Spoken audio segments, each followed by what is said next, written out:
Hello everyone, how's life going on? It's good, isn't it? It ought to be. It's because, why?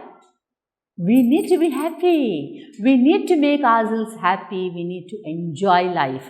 And I think you all remember me. I'm Mrs. Krishna Priya from Vidya Lakshmi School. And today I'm going to deal something with class 10 poetry. And I'm sure you'd love it once it is done. And the name of the poem, as you can see on the screen, it is The Tale of Custard the Dragon. Did you all think about custard, the one which you eat? I'm sure you would have thought about it. But this isn't anything to do with the food that we eat in terms of custard. This is totally different. And let us understand what it is. And it's written by Ogden Nash. In case you wanted to know a little bit about Ogden Nash, yes, we'll surely go to it. And before you can see how this custard dragon is. Isn't it cute? I find it cute and I'm sure you also will like it. Before we know about what this poet has written, we have the characters in the poem. And what are the characters? We have Belinda and we are not sure what her age is. And that's the reason I felt that yes, a cute little girl would be better than a grown-up. So we have here Belinda and this is ink. Is it the one which we write with? In one way it signifies it. It's so dark. And that's the reason the cat or the kitten is given the name of ink. And you can see mustard. What's mustard again? Is it something that we eat? No. It is the dog. Since it's yellowish in color, it is given that name mustard. And the next one you can see, it is a dragon, but the name is Custard, the one which we eat. In case we think about that and the way this dragon is, how can they both be the same? It is not at all possible, isn't it? But still, there is something which might be there in the poem which is going to make us understand that yes, it is the top one in it and maybe the hero or the heroine or the topmost character. We'll get to know about it very soon. And what about this little one here? It's written blink, isn't it? Do you all blink? We do, isn't it? What does it mean? It means that in a fraction of a second, it disappears and we cannot trace it. And it's so fast. So, we can understand that the characters are given either with the color of the body or with the quality that they have. And the first two we can understand that they are given with the color. The next two are given with the quality that they have. And what might this be? Here we have Belinda the little girl, mustard, ink, blink and custard. The introduction is good, isn't it? So why to waste much time? Let's know something about the poet. And here is the poet Ogden Nash. He has written good number of poems and in this we have a little girl by name Belinda. And what is special about this? It's because she has plenty of pets. And these pets are a black kitten. We had already got an introduction. And the name is Ink because it's black. And there's a grey mouse and it's Blink. In a second, in a jiffy it goes. And we have the yellow dog named Mustard. And we have a covered dragon named Custard. Now, what is covered? Please don't get doubt or any confusion with the spelling and the pronunciation of the word covered. C-O-V-E-R-E-D, covered. Something is covered. In case I take a book, I say, my book is covered. It's in brown sheet, right? But here, this word covered is a person who is timid, easily frightened. So, the name is suitable. But how can a big dragon be a covered? That is the point that we are going to learn, correct? So, let's see what actually the poet wanted us to understand. So, the poet has described every character to be brave, except the dragon who is a covered. So, there lies the fun. And how is it going to be in case a creature which has to be strong and brave and all that is totally the reverse of it? it might be different, isn't it? And that's the reason why we find this poem totally different. So, the whole situation changes when a pirate attacked Belinda's house. We know that Belinda is the owner, isn't it, who has pets. No one else has the guts to face him.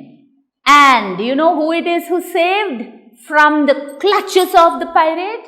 It is the Custard, the cowardly Custard dragon. All the characters are happy because they're saved. And that too, who saved? The dragon. But you know what they do? They immediately change their stance and they say that they could have done it better had the situation been a little more comfortable for them. See, everyone likes to do this. What? Turn the tables towards themselves in a positive way. And the same thing happens here. So, this time I am not able to go to the whole poem at a time. Instead, I've taken stanzas, I'll go for the meanings and the explanation and then go with the poetic devices which are interconnected. What do you all say? Is it all right? I'm sure you'll like it. So let me read first the stanzas which you can see. Belinda lived in a little white house with a little black kitten and a little grey mouse and a little yellow dog and a little red wagon and a really, truly little pet dragon. Now, what about the meanings? Wagon, it's a vehicle used for transporting goods or anything else for a specific purpose. So, let me tell you how it is or what can we do about something. Can we do about something here? Yes. What is really, truly? You might have got a doubt about it, correct? Yes. The thing is, the spelling is totally different and all the things, what actually is that? We'll get to know about it very soon. So, we got the introduction. So, we have a white house and this white house is here and we have a big dragon here close to the house. So, that lady, whether it's a little girl, a teenager like y'all or a lady, a young lady, Belinda, she lives in a house. And what are the characters or what are pets? We already got the introduction to her pets, isn't it? The first one is a black kitten. She has a little black kitten. We already got to know the names previously. We'll get to know them again. And then is the little grey mouse and then a little yellow dog. And all of them are, usually they go by wagon. And the best touch of it is really, truly little pet dragon. So, we think, why are these words used like that? And what is the necessity for the writer, the poet to say it's real, it's true? It is because you might say, how can it be possible? A person can have a dog, a cat, a rat, or they can have any other animal as a pet. But a dragon, a scary one. That is the reason why Ogden Nash says really, truly. So that we can say, yes, maybe it's true. Isn't it? So, here again we have the explanation. He's talking about the young girl whose name is Belinda, who lived in a white house with these 4 creatures. Cat, a dog, we have the next one is a rat, or what should I call it? A mouse. Let me not call it a rat. It's a mouse and a dragon. All of them. Remember, there are some colors also which come now and then. White house, red wagon. Isn't it? So, let us see what else is there in this poem. Before that, literary devices. We got them, isn't it? Now, the first thing that we should understand is about the rhyme scheme. Always remember that we can get the rhyme scheme easily. It's not at all a big deal. Why? It is because we read a line, we take the last word, we take the last syllable. So, in the 4 lines that we had, we got in the first line and the second line, mouse and house. So, for the word house and mouse, what is the last syllable? Ouse. Ouse. So, they are rhyming and that's the reason it's written AA. And look at the next two words. Dragon, wagon. So how is the pronunciation? Last one? Gun. Gun. Whether it's wagon, dragon or dragon, wagon, whichever way we go to, it is a gun sound. And that's the reason we call it as BB. So there is a specific rhyme scheme. And the next thing is repetition. What is repetition? Easy to understand. Anything which is repeated is repetition. But why? Why should we use repetition in poetry? You need to make people listen to certain things again and again. You need to put it into their head so that they won't forget it. And for that reason, we have repetition. And the word little is repeated throughout the poem. So you should bear it in mind. And the next one is oxymoron. I always tell my students to remember oxymoron with the second letter, X. I always tell that. X. Why X? Because opposite. That means we have two words which are opposite, put one beside the other. See, can you say that a pet and a dragon is opposite? No. But we can understand one thing very clearly. A pet might be something small, might be something lovable, might be something approachable, kind, affectionate, adorable. We can use any number of adjectives. But the second I say, a dragon, we get terrified, isn't it? It's because it's huge. It's not normal. You can't go and stroke it. Come on, my dear. We can't do that, isn't it? That is the reason these two words are opposite in their own way. And so, the writing skills retake. And so, it is literary devices oxymoron. So, what's the next one? Anaphora. What is anaphora? Anaphora is the repetition of word or words, phrases, that too in the beginning of any line. If it is in 1, 2, 3 lines, then we can tell that it's anaphora. Don't mean to say that one line means if it is in one line, we can accept it. No, it should be in more than a line, at least 2 lines. So, what's the example that we have in this poem for the stanza that we got now? And a little, and a really. So, and a is repeated. This. You're able to get it? Yes. Now, refrain. Now, there are so many students who get confused with anaphora and refrain because both of them have something in common, and that's a repetition. What is that repetition which is different? We should understand that for anaphora, remember A, that means in the beginning of any given line. So, in poetry, if at all there are 3 lines or 4 lines or 6 lines, how many ever the number of lines are, you should see that in the beginning, if at all they are repeated in more than 1 line, so 2 lines or 3 lines, it becomes anaphora. Now, how to remember refrain? Refrain is also repetition. But because I am asking you to remember A, you remember here the next letter. How should I ask you to remember? Is there any procedure?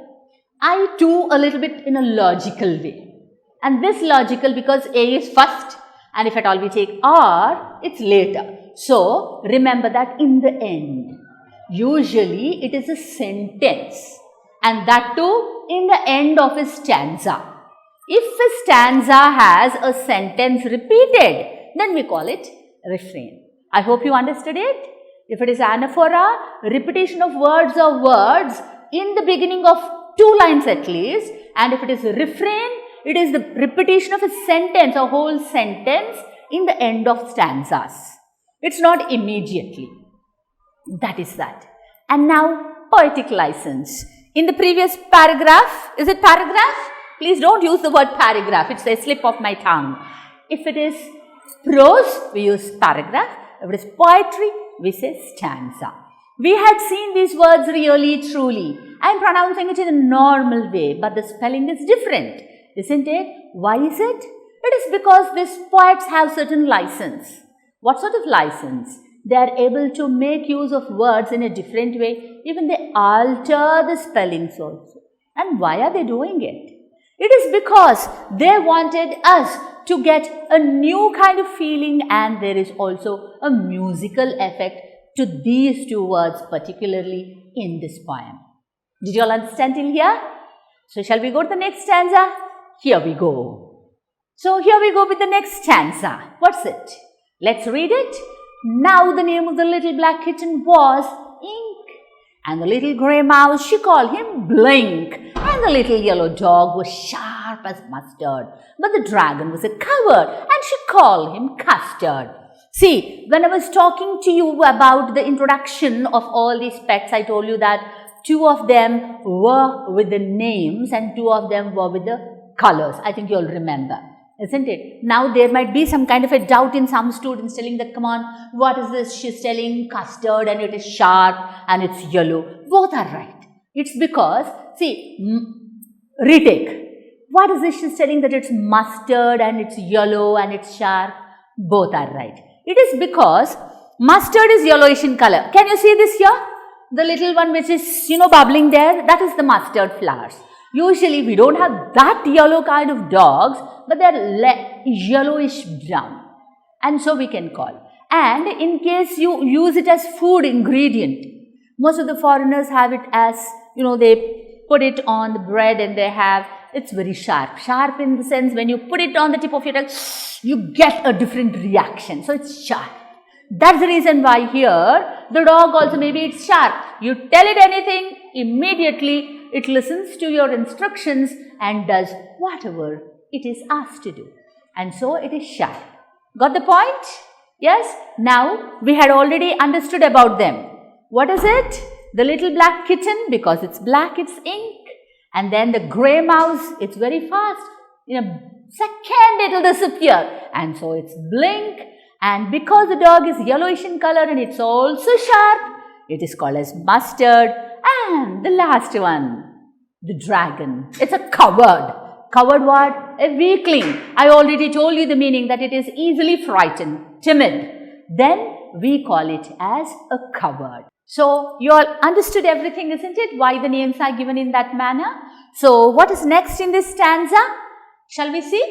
The literary devices. For every stanza, we are going in this manner so that we will not miss anything. The rhyme scheme, it's again the same, A, A, B, B. Do you all remember how we had in the previous stanza also the same variety? Even here, it is more or less the same, A, A and B, B. It is Ink and Blink, Ink, Ink, mustard, custard, erd. And then comes simile. Now, you should get to know what a simile is, isn't it? Simile is the comparison of one thing to another thing with the usage of like or as. And here what it is, the dog is compared to mustard. And see how the line is. And the little yellow dog was sharp as mustard. Sharp as. In case this sharp as was not there and they simply said and the little dog was mustard, then the figures of speech would have been different. It could have become a metaphor. Are you all able to get the point? Simile, in case comparison is made with the usage of like or as. And it becomes a metaphor when there is no such kind of a thing like or as. Next one is alliteration. Alliteration is the repetition of the consonant sound in the beginning of a word in any given line in the two close proximity. So, what's the next one? Anaphora. We already got anaphora previously. It's a repetition of word or words in the beginning of a line, that too for a minimum of at least 2 lines. And here, what are the words which are repeated? And the. See how they say. And the little grey, and the little. So, and the little is repeated. In one line it is and the little grey, and in the next line it is and the little yellow. So, that is how it is anaphora. And repetition, as we got in the previous stanza, here also we have one particular word, little. I already told you in the previous one. Little is repeated. So, it is called as repetition. So, coming to the next stanza. Custard the dragon had big sharp teeth and spikes on top of him and scales underneath, mouth like a fireplace, chimney for a nose, and really truly daggers on his toes. Look, the scary picture of a dragon. But when I look at this little dragon, I don't get that feeling. I feel maybe I can go and stroke it, isn't it? Don't you also feel so? It happens. It's because it's so cute to look at. But let's see what the meanings are. Spikes. They're thin pointed, on the surface. Usually when it is something pointed. See, when boys also go for their hairstyling, making it sharp, upward, even that's also spike. And the next thing is scales. What are scales? It's thin bony plates protecting the skin of reptiles. It's not only, it's almost all the reptiles, whether it's a snake, you go for any kind of garden lizards, iguana, such kind of things, you see, you find scaly things. Even for fish, we do find it even for fish also. That is scales. Underneath is nothing but totally or directly below something is underneath. Then fireplace. What's a fireplace? It's an outdoor structure of brick, stone or metal for open fire. See, you might have seen such a kind of a thing. I would like to draw it here. Maybe you'll be able to remember. In this way, this is a hearth place. We use it on the word fireplace or hearth place, and if at all there are sticks here and there is a roaring fire, you get warmth. It's for the sake of generating heat inside, and that is the fireplace. And the next one is dagger, sharp knife, something with which you can attack anyone. It has the handle in this manner. It is the dagger. That's that. And once the meanings are done, let's go to the explanation part. So, you can see the dragon there. Can you see it? It's flying. It looks beautiful, whatever it is. The same lines are there on the top, so don't get confused. Here, what we are able to understand is the external or the outward structure of the dragon. So, in case you look at this dragon, you can understand how it is so scary. It is breathing fire. Yes, you can understand that. It has scales on the body. Even underneath also there are scales. You can't just go and touch it. It has spikes. All the pointed things are there on the body. So, and when you look at the feet, in the place of the nails, they are sharp things. They're just like daggers. In case it attacks anyone like that, it's the end of the person. But it's a pet. And the worst thing of all, it is a coward. And that's the reason why this poem is something different. I hope you understood all the points up till here. Let's go to the literary devices. It's the same thing again with the rhyme scheme. We get A-A-B-B, that is teeth underneath. So what is the sound? Eat, isn't it? And then the next one is nose and toes. Remember, Z sound is clear. Nose, toes. So both of them are rhyming. Next one is simile. We had already got simile in the previous one, comparing the dog to a mustard, as mustard. Now dragon's mouth. What is a dragon's mouth compared to a fireplace? And how is the line? It is mouth like a fireplace. Because this word like is there, we call it as simile. In case this word like is not there, it becomes metaphor. How? We can say that the dragon's mouth is a fireplace. If it is a dragon's mouth is a fireplace, it is metaphor. Direct comparison without like or as. Next one, refrain. You remember we had already got the explanation for refrain. If at all any line is repeated in the end of any stanza, then we call it as a refrain. The next one is metaphor. Chimney for a nose. See, here direct comparison of a chimney to a nose. We usually know that a chimney can be a long structure in this way where smoke is emitted.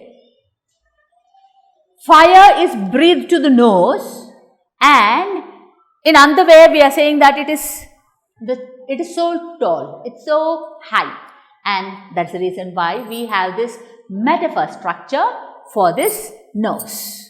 It's clear? Please do comment how you feel about it. In case you want me to do any kind of improvising, I am ready for it. So let's go to the next stanza. Belinda was as brave as a barrel full of bears, and ink and blink chased lions down the stairs.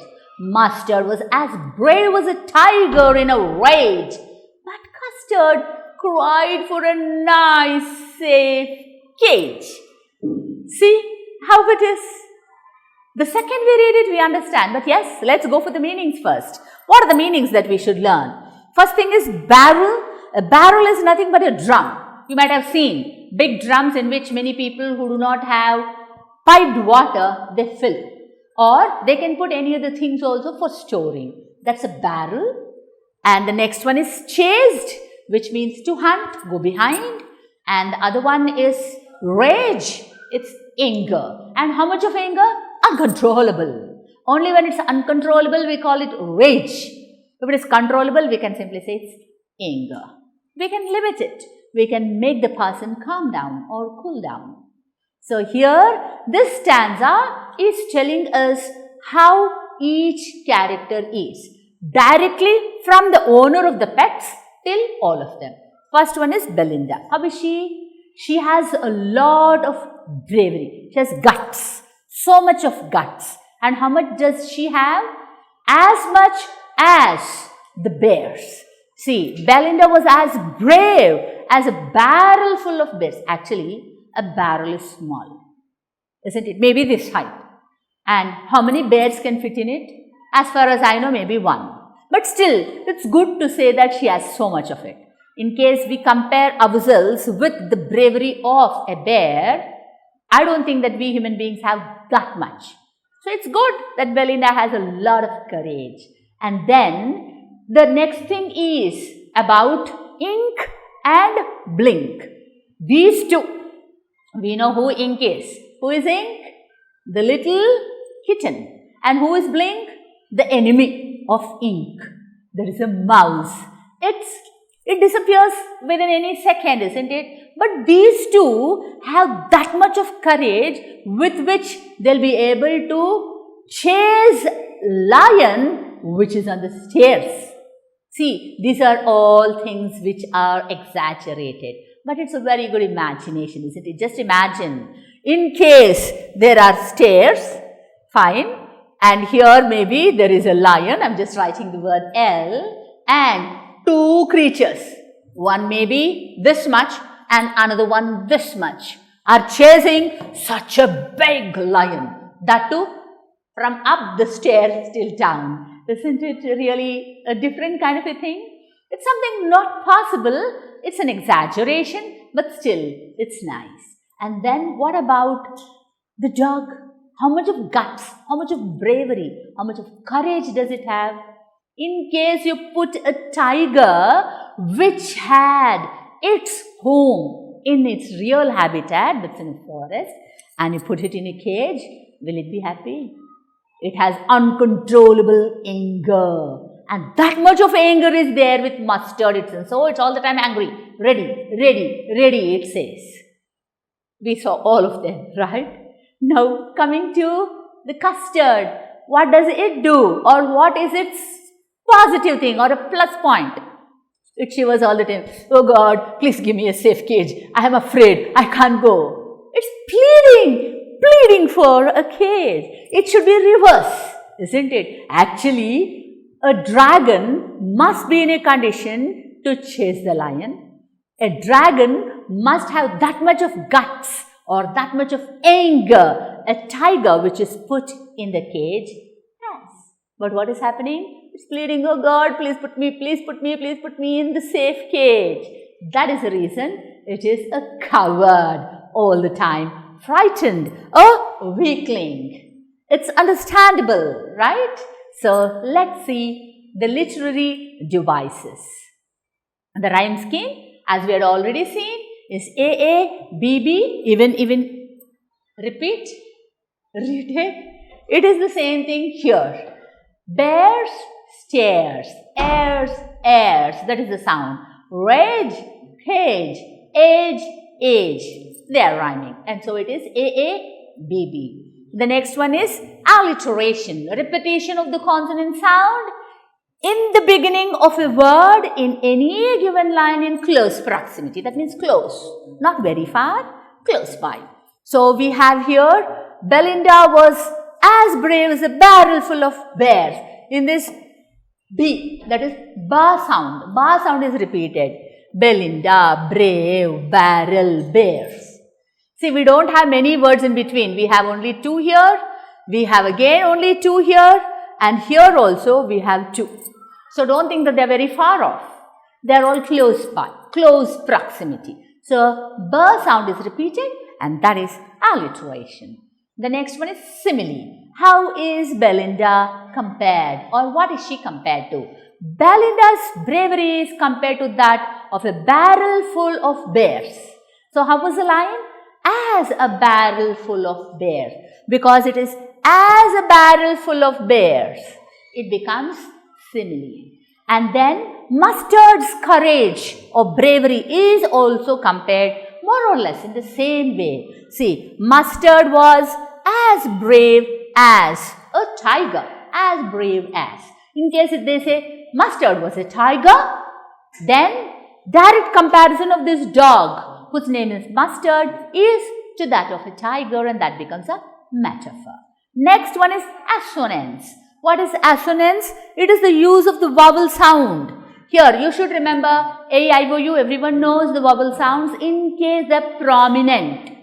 If they are prominent in the middle of the words, that too in any given line, then it becomes assonance. Here we have the letter A, pronounced as repeated. So, where are they?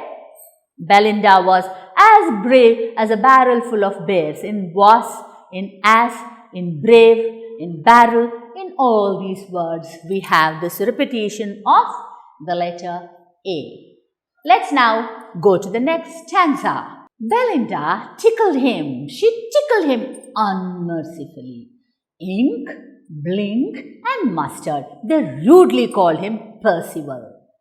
They all sat laughing at the little retake. They all sat laughing in the little red wagon at the really, truly cowardly dragon. So, what is there in this? Before we go to the explanation, what are we going to do? Yes, we are going to check at the meanings that we have. The first thing is tickled. What is tickled? Struck. Here what it means, it's to tease. In case, let's imagine that there's a person, what do? We tickle, hey, that person starts laughing, isn't it? But here, this tickling is not done in the real sense to make a person laugh. Instead, it's, crude, unmercifully done. What is unmercifully? Cruel. It's not kindness. And what is this Percival? It is the name of a knight. A knight is a person who actually should be courageous, a man who goes adventurously to tackle down different people or anything which is very brave, courageous, and once you win them, you get more titles. So, you'll be adding feathers to your already achieved hat. Here, the knight is Percival, and this person, he is in King Arthur's court, but he has no courage. That's the reason if anyone has no courage, but you are given a very high status, then they compare them to Percival. So, here these 3 creatures, or let me say, yes, all the 3 of them, Ink, Blink, Mustard, all the 3 of them tease, laugh, make fun at the dragon. And that too where? They sit in that little red wagon and they laugh at him. Hey, you cowardly one, they say. So, what is there in this stanza? We can understand that all the time Belinda, it strokes, she strokes. I retake. Belinda all the time strokes, but not lovingly or affectionately. Instead, she is doing it in a very cruel manner. And Ink, Blink and Mustard, we have seen it just before, they are comparing him to Percival, a person who has no courage at all. Sitting in the wagon, they do all these things, and poor little dragon, what might its condition be? We'll get to know about it in the next stanza, and before that, let's see what the literary devices are in this stanza. So, let's see the literary devices. AABB, as is the pattern which went on all the time, and then the refrain. What is there in refrain? We already got to know about it. Any line which is repeated, and that too at the end of the stanza. It is there all the time and really, truly, it is repeated. Repetition, it's just a word or two words, and this repetition can be anywhere. So here we have the word tickled. Tickled him is repeated. An allusion. What is allusion? Allusion is the reference of a person or a place which is in history, or it can be any famous way that the second you tell it, immediately you will be able to link it to something else. Someone says Taj Mahal, what happens? Immediately you will think about the monument which is there in Agra, and you will also be able to understand about the love and affection which was there in that king and the queen, isn't it? So here, as soon as we say Percival, you will go back to the place or to history in which this person had a title as a knight, but he was also a coward, not a brave person. So that is an allusion. So a personification which we already know, ink, blink, as well as the custard. All these three creatures, a dog, a kitten and a mouse, all of them are given the qualities of human beings, and that's the reason why it is personified. Or let me put it in another way, if at all you give lifelike, human-like qualities to anything else, we call it as personification. So here we go to the next stanza. Belinda giggled till she shook the house, and Blink said weak, which is giggling for a mouse. Ink and Mustard rudely asked his age, when Custard cried for a nice safe cage. So here we have the things which go on. We see the way how this poor little dragon is cornered by all of them, including the owner and the three other pets. But let's see first the meanings. We have here giggled, which is to laugh. How to laugh? Usually to show the teeth out and laugh like that. And then we have here weak. This is not actually again a word which you can get directly but in the dictionary. But here it is used for the sound which is made by the mouse. We actually do not know if the mouse makes that sound. But yes, we can accept it because again poetic license. And here we understand how each one of them is reacting. What does Belinda do? She laughs. She laughs at the way this Custard is. And how much does she laugh? She laughs till the house shakes. Again, this is exaggeration. Will a house shake if a person laughs? It doesn't. But the poet wants us to feel that. And Ink and Blink, what are they doing? They are also laughing. And they are making the sound weak. They do that. And what about Mustard and Ink? Mustard and Ink is behaving rudely. How? What's your age? Actually, they say that as per Indian context, don't ask a lady the age. It's rude. Here, it's exactly the same. When these two creatures, Ink and Mustard, are asking the dragon for the age, it means, hey, how old are you? You behave in such a foolish manner? It's like that.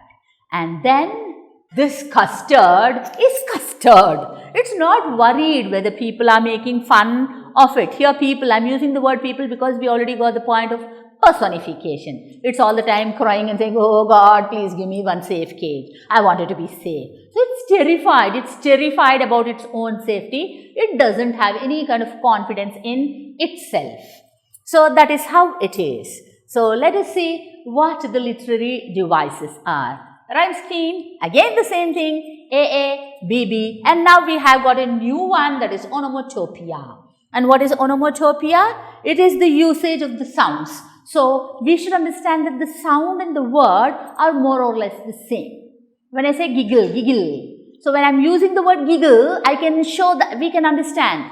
It's not that I am showing my teeth on purpose, but we can see them. And it happens the same when someone giggles. And weak, that's also the sound which is made by a mouse.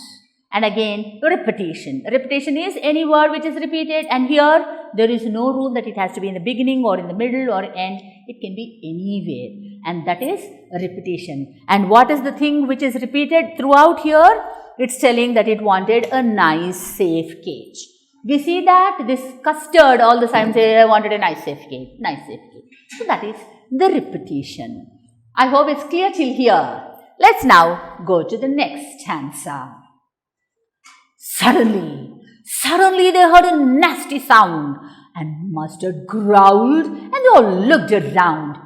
Meow! Cried Ink, and oh! Cried Belinda, for there was a pirate climbing in the window. Scary? Yes, it is. It is because it is happening like that. So what are the meanings that we should get to know first? Nasty, bad, unpleasant. How did you do that? It was nasty. We say that. Growled. Here, it is the bark. It is the angry sound. Pirate. You might have seen in any of the movies, usually we get it. People who rob on the sea, ships. It's a long journey. Is it journey? No, please. It's a voyage. When there used to be long voyages, once upon a time, they say that they were attacked by pirates. They used to loot and go. And then the next one is window. And it is actually used for the sake of window. In order to get the right rhyme scheme, Belinda, winda, da. So it's like that. It's again poetic license. So what is happening? We saw the situation which was going on just before, isn't it? Belinda laughing till the house shook. Yes? And the other creatures, one of them asking, what's your age? Another one, hey, you have nothing, no courage, criticizing. But at such a kind of a situation, well, all of them were in their own world, something happened. And what was that? Someone started to come through the window. And it's scary. It is because it's a pirate. Now again, another thing that you have to remember. Is it that they're traveling? Are they on any kind of a voyage? No. Isn't it? They are in their home, in a house, in a white house. But there is here a pirate. And again, a clash. That's the reason why we enjoy it. Isn't it? Something which is not possible. So how was the reaction? The reaction was as it has to be with their qualities. We got the reaction of all in this stanza except for Custard, the dragon. It is because when the sound was heard, we know that Mustard is very courageous. It has as much of bravery as much as is there in a tiger which is in a cage. Isn't it? That's the reason. What did he do? It growled, made angry sound. And he started looking around. And even Ink, the little kitten, it said meow angrily. And Belinda said, what is this? It's because they saw a pirate climbing in through the window. Literary devices, baby, as before. Belinda, window, sound and around and all these things, and consonants or alliteration. This is the use of the consonant sound S, especially when it is consonants. We should understand that it is prominent. And what are the words? Suddenly. Suddenly. They heard a nasty sound. Sa and sa. Onomatopoeia, we already understood what onomatopoeia is. It is a repetition of words. Is it repetition? Don't bother about the word repetition. You should understand that the word and the sound, most of them are the same. Here when we say Mustard growled, the word and the sound, it's something like angry one, isn't it? So that is onomatopoeia. And the next one is meow. That is the sound that usually the cats or the kittens make. And so that is that. It is onomatopoeia. And poetic license, we had got so many words with the poetic license. Here we have this winda, which actually means window. It is for the sake of the rhyme scheme, the effect, the beauty to enhance it. So shall we go to the next one and see? That's the stanza. Pistol in his left hand. Okay, let me show it in this way. Pistol in his left hand. Oh, I did it wrongly. Retake. Pistol in his left hand, pistol in his right, that means there are two. And he held in his teeth a cutlass bright. His beard was black, one leg was wood. It was clear that the pirate meant no good. So the second you look at the pirate, what do we feel? We are scared. Any person who is in normal condition will, not be able to breathe also. It is so scary. It is because here is the picture of a pirate. How is he? In this, I couldn't get any picture with a person holding pistols in both the hands. It's only in one. And there's a cutlass in the mouth. And you have the picture here. Isn't it? So here, let us see first the meanings. The pistol, it's a handgun, and cutlass, it's a short sword with a curved blade. That is what is here. So what does it mean? We have here the description of the pirate. How is he? He has not one gun, but two pistols. One in left, one in right. And in his teeth, he is holding a curved blade. That's a cutlass. And how does he appear? His leg, one leg is wood.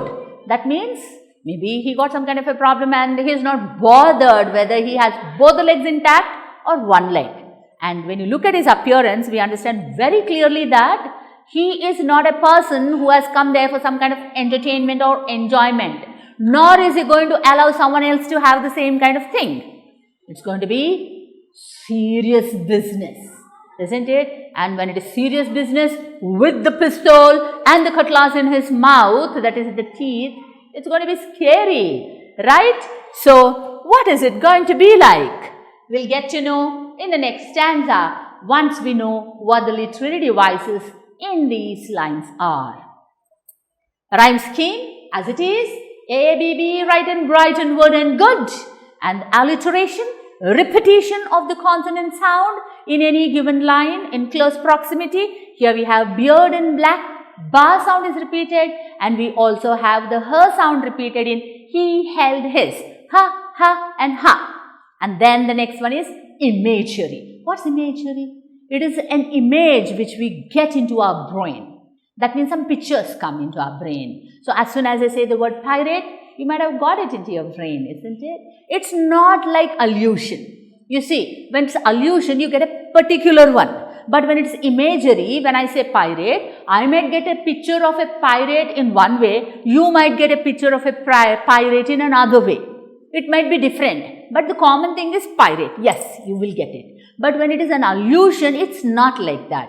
All get only one. One and only one. And only then it can be called as allusion. So, let us see the next lines. Belinda paled and she cried, "Help! Help!" But Mustard fled with a terrified yelp. Ink trickled down to the bottom of the household and little Mouse blinked strategically mousehold. See the reaction. We saw two reactions here. Just before the pirate's entry, now after he is seen. So how are they? Is it normal? It's really taking their life out, isn't it? So what the meanings are? Let's see them first. First one is pale. Here turned yellow. What does it mean? It means a person gets frightened, they turn yellowish in color, like blood is drained out from their body. Yelp. It's a short, sharp cry. Oh, oh, something like that. It might not be exactly the way I made, I just made it for you to get a little bit of an idea. Trickled. In this context, it is to run. Otherwise, what is it? Anything coming down drop by drop. Here, it's to run. Strategically. Planned. Well planned. Mousehold. In this context, it is the house. The house of which creature? It's the mouse. Actually, we might not get the word mousehold in real way, but it is the poet style.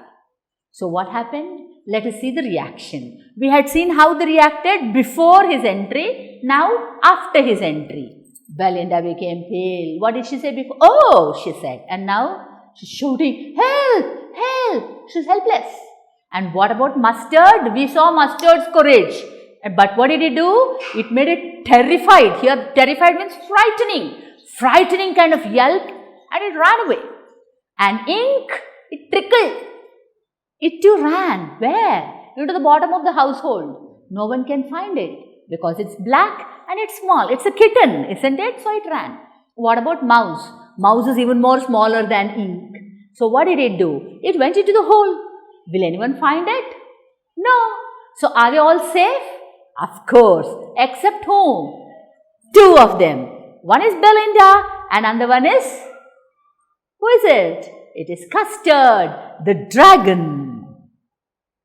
So what are the literary devices here? Rhyme scheme, again the same thing. AABB, that is help and yelp, household and mousehold. Transferred epithet is there here. What actually is a transferred epithet? You should understand it clearly. In case one adjective is used for one noun instead of using for something else, then it is transferred epithet. Actually, we use the word yelp, it is a sound. Who made the sound? The dog, Mustard the dog. Isn't it? In case we say, Mustard was terrified and it yelped. It's a normal sentence. But we are saying it's a terrified yelp. Yelp cannot show any kind of reaction. It cannot be a happy yelp or something else. It can't be. Because human beings only can do that. So the adjective is used for something else. I all the time tell my students to remember happy birthday. Happy birthday. Who is celebrating? Maybe I am celebrating. But I am going to be happy. It's not the birthday which is going to be happy, isn't it? So then it is happy birthday is a transferred epithet. Exactly here, terrified yelp is a transferred epithet. I hope you understood it clearly. Now repetition. Help, help. It is repeated. Now do you think it is only repetition or it can be taken for something else? Yes, you're right. We can take it for another thing, and that is alliteration.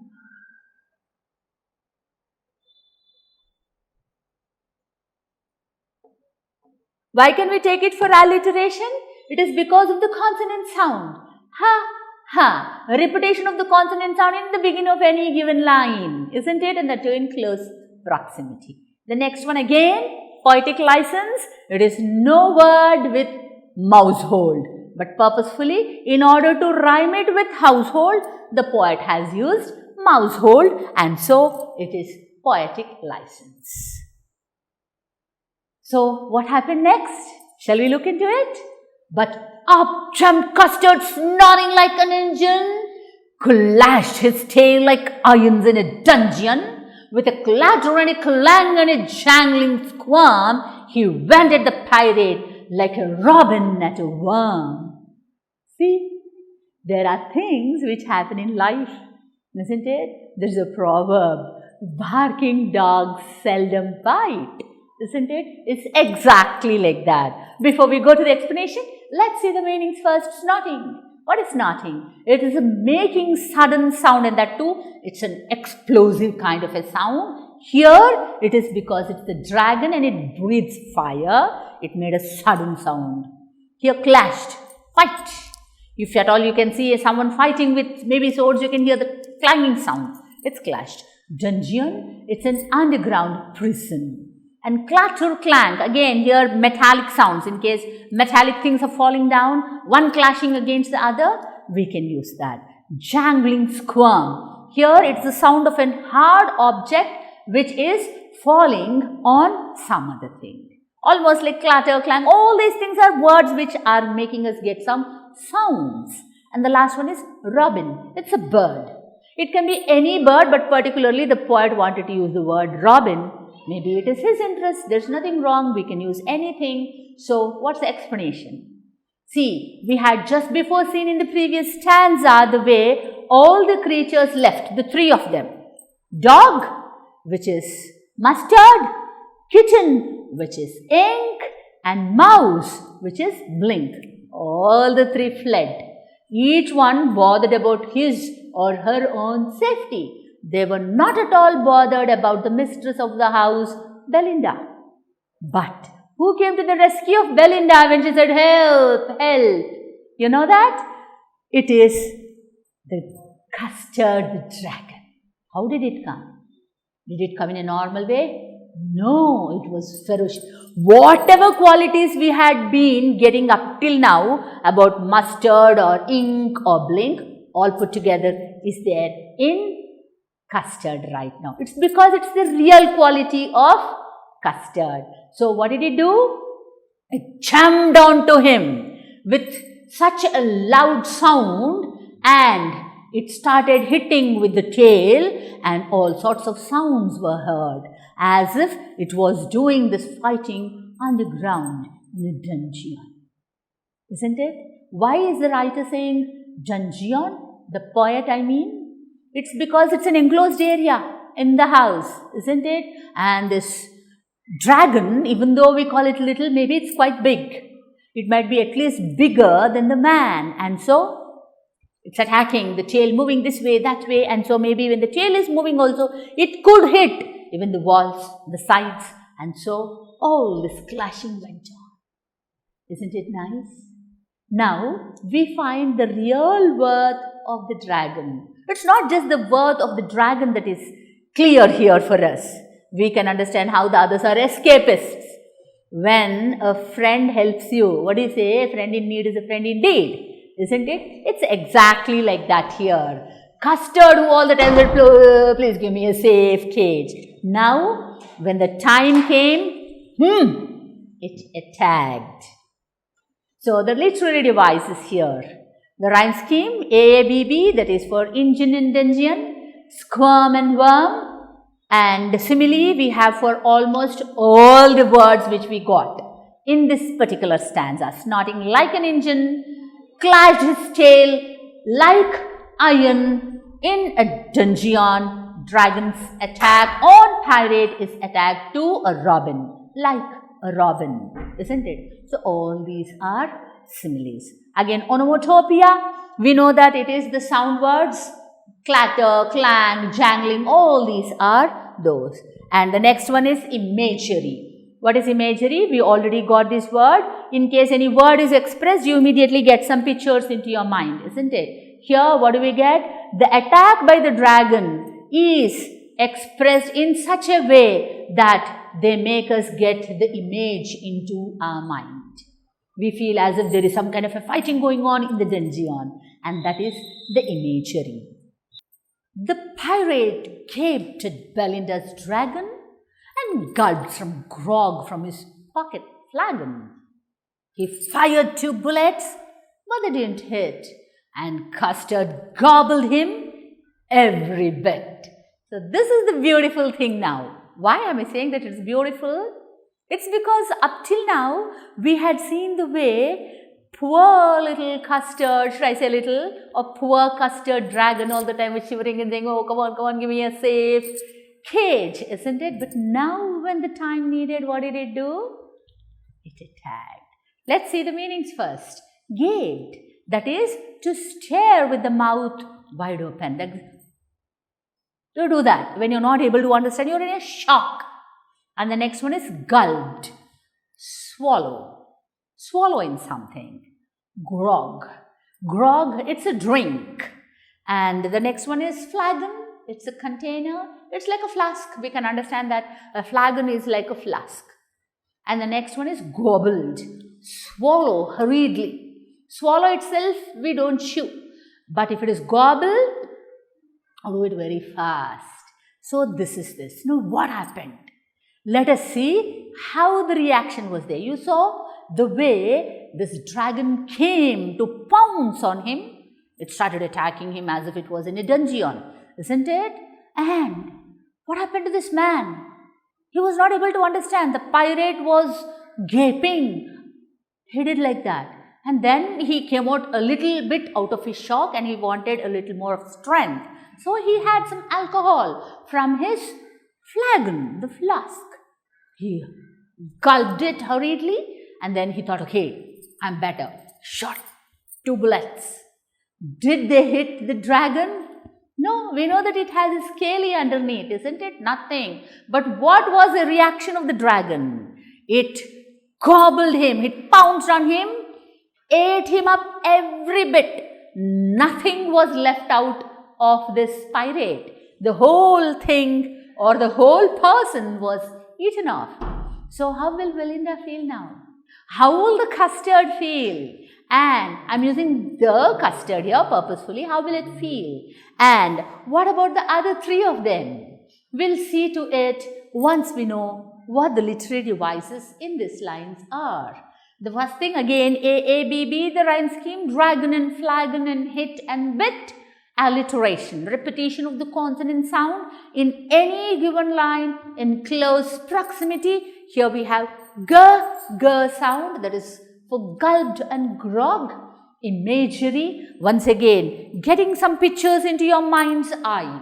What kind of pictures do we get? We get the dragon's picture, we get the pirate's picture, we get the way they fight, and then the dragon gulping the whole of the pirate without leaving even a bit of it. Let's continue now and see what happened.